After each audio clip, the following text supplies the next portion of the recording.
Hello प्यारे बच्चों, कैसे हैं आप सभी। स्वागत है आपके अपने YouTube चैनल और बउआ वाले चैनल सनी ग्लोबल स्टडी में। आज की क्लास है क्लास 12th के हिंदी के चैप्टर नंबर 4, जिसका नाम है अर्धनारीश्वर। इसका सब्जेक्टिव क्वेश्चन आंसर का क्लास है। इस चैप्टर में टोटल जो है 10 गो सब्जेक्टिव क्वेश्चन है। उन सभी का आंसर जो है मात्र 10 मिनट के अंदर आपको बिना रटे हुए हम याद करवाएंगे। आंसर बिना देखे आपके दिमाग में डायरेक्ट फिट करेंगे। आपको यकीन नहीं है तो आप इस क्लास को जो है पूरा देखिएगा। इससे पहले यदि आप अर्धनारीश्वर चैप्टर हमसे नहीं पढ़े हैं तो इसका 3 क्लास ऑलरेडी हो चुका है। पहला क्लास में अर्धनारीश्वर चैप्टर का लेखक परिचय, दूसरा क्लास में इस चैप्टर का जो है एक एक लाइन का हिंदी अर्थ बताए हैं, तीसरा क्लास में इस चैप्टर के जितने भी ऑब्जेक्टिव वीवीआई क्वेश्चन हैं वो सब हम बताए हैं। ठीक है जी, आज का ये चौथा क्लास कह सकते हैं जो सब्जेक्टिव क्वेश्चन आंसर का है। आइए एक एक क्वेश्चन को दिमाग में आपका डाल देते हैं। आइए जी, पहला क्वेश्चन कहता है कि यदि संधि की वार्ता कुंती और गांधारी के बीच हुई होती तो बहुत संभव था कि महाभारत नहीं मचता। लेखक के इस कथन से क्या आप सहमत हैं? अपना पक्ष रखें।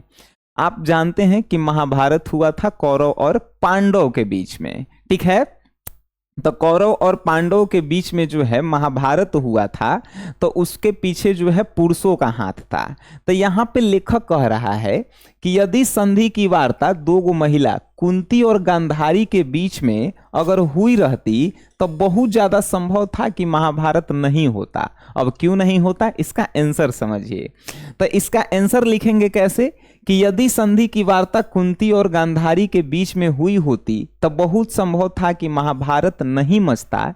लेखक के इस कथन से हम बिल्कुल सहमत हैं, क्योंकि जब भी दो महिलाएं आपस में बात करती है तो गर्म जोशी से नहीं बल्कि नर्म जोशी से बात करती है, जिससे ज्यादातर चांसेस होती है कि लड़ाई झगड़ा नहीं हो। इसीलिए यदि महाभारत में कुंती और गांधारी के बीच में बातचीत होती तो महाभारत होने की संभावना बहुत कम होता। ठीक है, ये जो है आंसर आपको याद हुआ कि नहीं हुआ? अरे यार, यह सब मतलब भारी है कि यदि संधि की वार्ता कुंती और गांधारी के बीच में हुई होती तो बहुत संभव था कि महाभारत ना मचता। लेखक के इस कथन का से आप सहमत हैं? बिल्कुल हम सहमत हैं। अपना पक्ष रखना है कि काहे सहमत हैं, तो हम लोग कहेंगे कि इसलिए हम लोग सहमत हैं क्योंकि दो महिलाएं जब आपस में बातचीत करती है तो गर्मजोशी से बात नहीं करती है। गर्मजोशी मतलब खिसला के नहीं बात करती है, आराम से बात करती है, जिससे लड़ाई झगड़ा होने की संभावना जो है कम होता है। तो महाभारत नहीं होता भाई, है कि नहीं? बात समझ में आया? चलिए, अब आप कहेंगे सर ये घड़ी के महिला तो जो है एकदम खिसलाए के बात करती है, पुरुष से ज्यादा तो महिला लड़ाई करती है। तो ये घड़ी के बात हम नहीं कह रहे हैं, महाभारत के बात कर रहे हैं। ठीक है, ये बात भी जो है ध्यान रखिएगा। अब याद हुआ कि नहीं कि यदि संधि की वार्ता कुंती और गांधारी के बीच में हुई होती तो ज्यादा संभव था कि महाभारत नहीं मचता। इसके पीछे रीजन था कि महाभारत जो दो पुरुषों के बीच में हुआ, मतलब दो पुरुषों के बीच में बातचीत हुआ तो वो लोग गर्मजोशी के बातचीत किए और लड़ाई झगड़ा कर लिए। यदि कुंती और गांधारी के बीच में होता तो नर्मजोशी के साथ करते, जिससे ज्यादातर संभव था कि महाभारत नहीं होता। ठीक है, दूसरा क्वेश्चन का आंसर, अर्धनारीश्वर की कल्पना क्यों की गई? आज इसकी क्या सार्थकता है? देखिए, अर्धनारीश्वर में क्या है, आधा नर है और आधा पुरुष है। तो लेखक आपसे क्वेश्चन पूछा है कि आखिर अर्धनारीश्वर की कल्पना मतलब आधा नर और आधा पुरुष जो है मिला करके क्यों बनाया गया, क्या रीजन था? तो आइए जानते हैं कि अर्धनारीश्वर की कल्पना इसलिए की गई क्योंकि पहले जो है पुरुष और नारी दोनों एक समान होते थे, दोनों का अधिकार क्षेत्र एक था, दोनों का कर्म क्षेत्र एक था। अधिकार मतलब सभी चीजों पे जितना पुरुष का अधिकार था उतना महिलाओं का भी अधिकार था। जहां पे पुरुष काम करते थे वहां पे महिलाओं भी काम करते थे। तो इसीलिए लेखक जो है अर्धनारीश्वर की जो है कल्पना को सही मानते हैं। ठीक है, लेकिन आज की स्थिति में क्या है, तो आज की स्थिति ऐसी है कि महिलाओं का अधिकार क्षेत्र अलग अलग हो गया है और कर्म क्षेत्र भी अलग हो गया है। जो काम पुरुष कर रहे हैं वो महिलाएं नहीं कर रही है। आज जो अधिकार पुरुषों के पास है वो महिलाओं के पास नहीं है। तो आज जो है अर्धनारीश्वर की कल्पना करना बिल्कुल जो है गलत है, पहले की जाती थी। ठीक है, तो अब इसका आंसर आप लिख लेंगे कि नहीं कि अर्धनारीश्वर की कल्पना क्यों की गई होगी। तो अर्धनारीश्वर की कल्पना इसलिए की गई थी क्योंकि पहले महिलाओं और पुरुषों को समान अधिकार प्राप्त था, समान कर्म क्षेत्र था और दोनों को समान दर्जा मिलता था। लेकिन आज जो है इन दोनों का अधिकार क्षेत्र अलग अलग हो गया है, कर्म क्षेत्र अलग अलग हो गया है। तो आज के जमाना में अर्धनारीश्वर की कल्पना करना बिल्कुल गलत है। अब देखिए तीसरा नंबर, रविंद्रनाथ टैगोर, जयशंकर प्रसाद जी और मुंशी प्रेमचंद जी के चिंतन से दिनकर क्यों असंतुष्ट थे। अब इनके चिंतन से रामधारी सिंह दिनकर जी क्यों असंतुष्ट थे, तो रीजन बताइएगा कि रविंद्रनाथ टैगोर और जयशंकर प्रसाद जी और प्रेमचंद जी, इन तीनों की चिंतन यानी जो कविताएं होती थी, जो इनकी जो है लेखन शैली होती थी, उसमें भी नर और नारियों में काफी जो है भेद उत्पन्न किया गया है। इसीलिए दिनकर जी जो हैं इन तीनों से क्या थे, असंतुष्ट थे। बात समझ गए कि रविंद्रनाथ टैगोर, प्रसाद और दिनकर जी की जो है कविताओं में नर और नारियों को जो है अलग अलग दिखाया गया है, दोनों में काफी ज्यादा विभेद उत्पन्न किया गया है। इसी कारण जो है रामधारी सिंह दिनकर जी क्या हैं, असंतुष्ट हैं। बात समझ गए जी। आइए चौथा नंबर क्वेश्चन कहेगा कि प्रवृत्ति मार्गी और निवृत्ति मार्गी क्या होता है। प्रवृत्ति मार्गी, यदि कोई पुरुष अपना सारा जीवन गृहस्थ जीवन में बिता देवे तो उसे जो है प्रवृत्ति मार्गी कहते हैं। ठीक है, यदि कोई पुरुष सन्यासी बन जाए आ घर के बाहर जो है अपना पूरा जीवन बिताए तो उसे हम लोग कहते हैं निवृत्ति मार्गी। बात समझ गए। तो प्रवृत्ति मार्गी और निवृत्ति मार्गी क्या है। तो प्रवृत्ति मार्गी, यदि कोई पुरुष जो है गृहस्थ जीवन में अपना सारा जीवन व्यतीत करते उसे प्रवृत्ति मार्गी, या यदि कोई पुरुष सन्यासी बन करके घर के बाहर जा करके अपना पूरा जीवन बिता दे उसे जो है निवृत्ति मार्गी कहते हैं। इस समय कुछ रटे वाला है जी, एकदम बात बात में आपको याद हम करवा रहे हैं।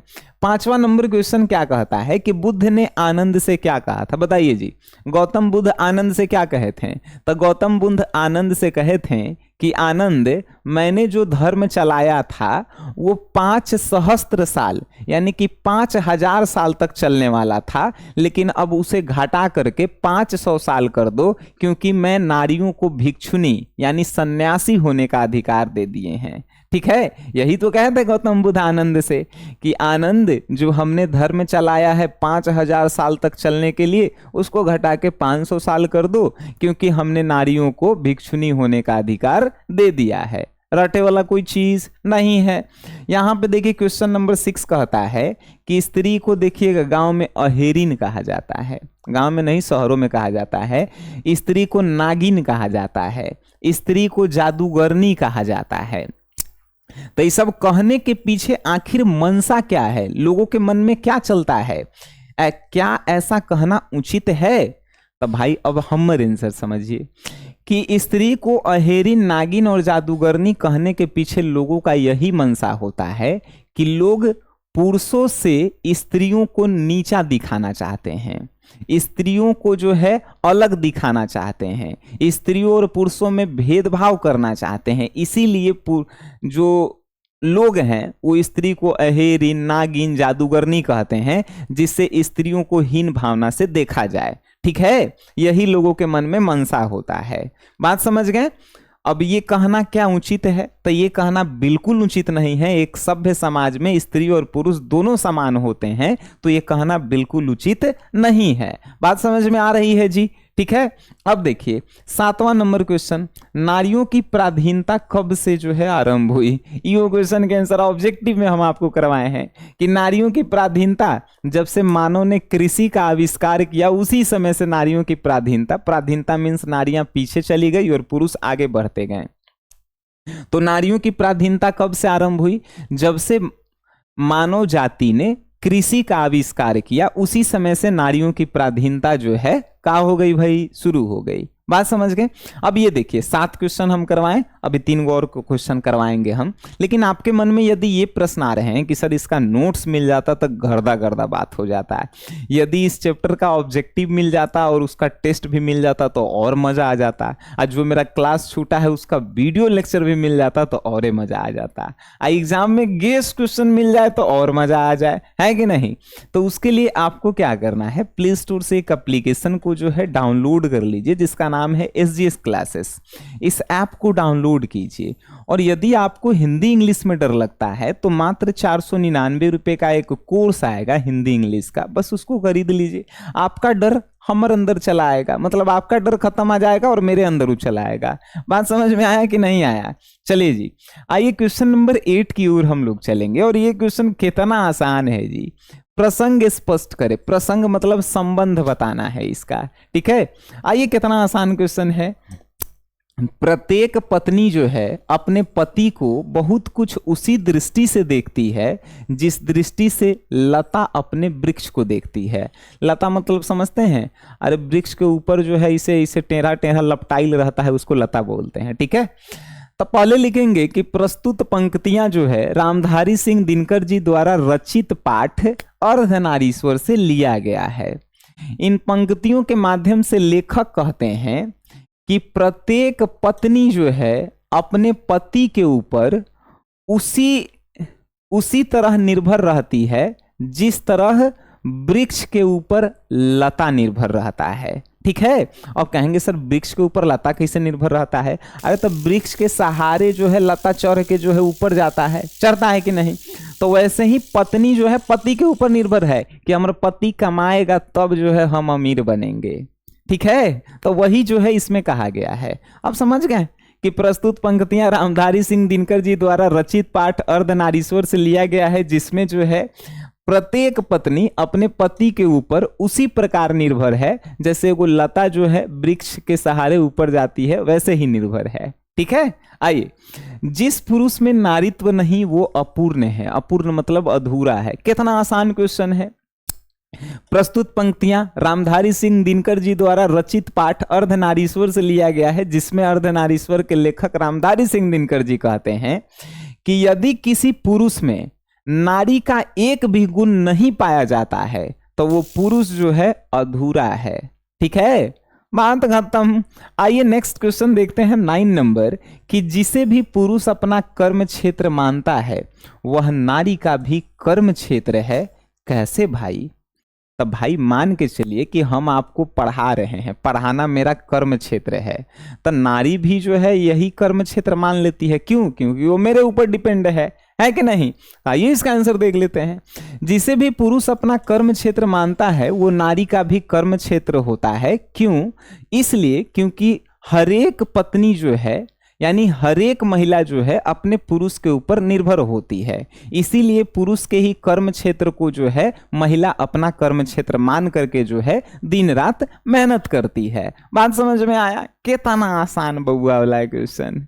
आइए नेक्स्ट एंड लास्ट क्वेश्चन देखते हैं कि अर्धनारीश्वर निबंध में दिनकर जी के व्यक्त विचारों को सार मतलब क्या होता है? संक्षेप मतलब छोटा करके जो है आपको बताना है। आप नहीं बता दीजिएगा जी, आइए हम ही बताते हैं। अर्धनारीश्वर निबंध में दिनकर जी जो है अपना विचार व्यक्त करते हुए कहते हैं कि यदि आप जो हैं जैसे पुरुषों और महिलाओं में जो डिफरेंस जो है दिखाया गया है उसको जो है दूर करना है और उनमें जो विभेद उत्पन्न हुआ है उसको समाज में जो है बुराई के रूप में जो है लोग देखते हैं, ठीक है। तो आप कह सकते हैं कि अर्धनारीश्वर निबंध में दिनकर जी जो है अपने विचार व्यक्त करते हुए कहते हैं कि महिलाओं और पुरुषों में जो विभेद उत्पन्न किया गया है उस विभेद को ही जो है हमें क्या करना है? दूर करना है, जिससे जो है समाज में जो है एक अच्छा वातावरण जो है बने, ठीक है। तो अब जो है आप इस चैप्टर के एक बार नोट्स लेकर के जो है आराम से पढ़ लेंगे, आपका जो है गर्दा जो है आंसर याद हो जाएगा। अभी तो हमको लगता है कि सब क्वेश्चन का आंसर याद हो ही गया होगा। एक बार आप रिवीजन कर लेंगे या इस वीडियो को आप दोबारा देख लेंगे, आपका एक एक जो है डाउट दूर हो जाएगा। ठीक है, और आप इस चैप्टर का टेस्ट जाकर इस एप्लीकेशन में जरूर दे दीजिएगा ऑब्जेक्टिव वाला, जिससे ऑब्जेक्टिव का भी खेला खत्म हो जाए। ठीक है, तो आज के लिए जो है इतना ही। हम लोग मिलते हैं नेक्स्ट क्लास में, तब तक के लिए टाटा बाय बाय, धन्यवाद आप सभी लोगों का।